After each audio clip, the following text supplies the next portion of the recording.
这天老师在遛狗的时候呢，在公园里遇到了一只被拴在椅子上的公狗。从远远的我们就可以看得出来，它的身体语言似乎有很多不确定因素。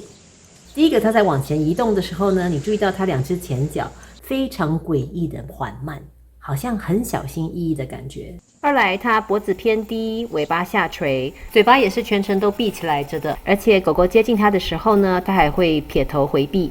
人与狗都有脖子，所以我们的脖子所能展现出的情绪是一样的。今天如果我是自信的，我的站姿会是如此，我的脖子会是直立高扬的。影片里小雪的脖子就是强势自信的脖子。但是当我不确定或是不自信害怕的时候，我会降低我的脖子，而且会有眼神回避的表情。这所有的身体语言都在告知对方，我不是很确定，我不是很想跟你互动。像你遇到这样身体语言的狗，你的拿捏就要非常的精准，因为它的 tolerance 非常的低。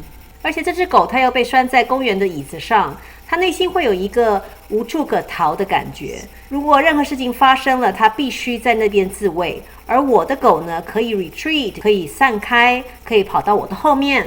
它们的选项则比这只狗多很多。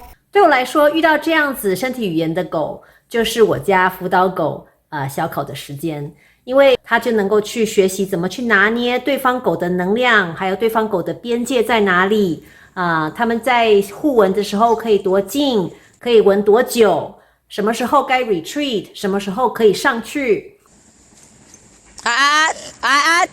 我也必须要让他们知道，我随时随地都在做管理。如果他们有过界，我会纠正他们；但是如果对方有不礼貌，我也会保护我的狗，纠正对方的狗。